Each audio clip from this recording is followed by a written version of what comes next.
Proizvođači automobila, kamiona, građevinskih i poljoprivrednih mašina poslednjih godina se utrkuju i ulažu velika sredstva kako bi smanjili potrošnju goriva i emisiju štetnih izduvnih gasova, odnosno povećali efikasnost svojih agregata, kako bi ispoštovali sve strožije eurostandarde i bili konkurentniji na tržištu. Tehnologija koja je poznata poslednjih par desetina godina, a doživela ekspanziju na severnoameričkom i australijskom kontinentu i polako ali sigurno se širi na ostatak sveta, je takozvana HHO tehnologija, odnosno upotreba HHO gasa, koji je smeša vodonika i kiseonika dobijenog elektrolizom vode za povećanje iskorišćenosti goriva u motorima sa unutrašnjim sagorevanjem. Uređaji koji se koriste za dobijanje HHO gasa, a koje ćemo vam predstaviti kroz veliki test u emisiji ABS Show, nazivaju se HHO generatori, a uređaj koji ćete videti je vodonik generator prvog zvaničnog proizvođača u Evropi i to iz Srbije.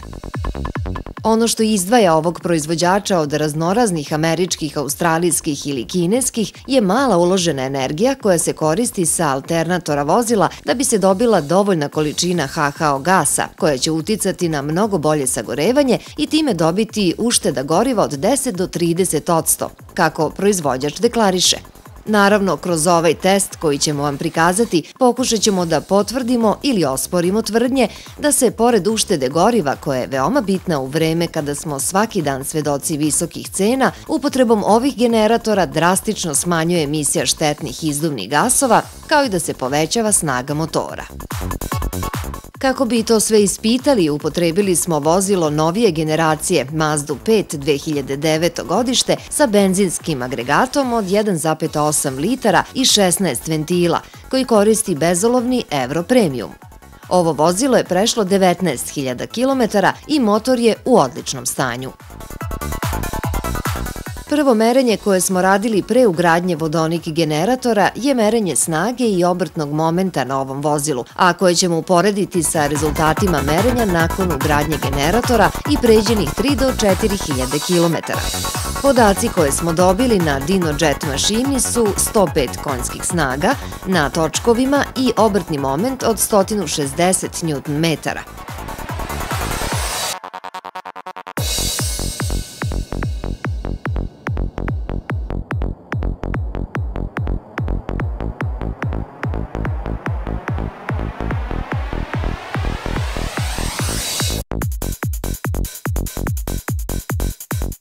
Nakon ovog merenja, izvršili smo merenje izduvnih gasova, onako kako se to radi prilikom tehničkog pregleda vozila. Naravno, sledeće merenje nakon ugradnje vodonik generatora i pređenih 3 do 4.000 km obavit ćemo na istim mašinama.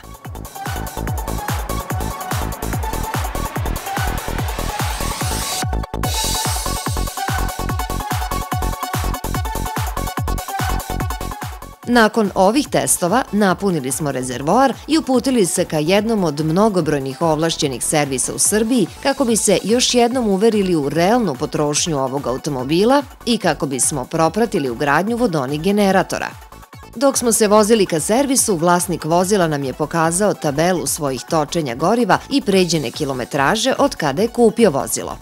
Ono što smo utvrdili je da je prosečna potrošnja na otvorenom putu maksimalne brzine do 100 km na čas oko 9 litara.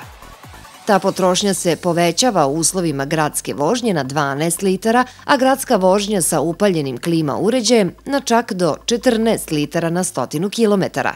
Vozilo je težine 1700 kg i nema mogućnost ugradnje TNG uređaja, jer zbog zadnjeg reda sedišta nema uslove za pravilnu ugradnju boce za tečni naftni gas.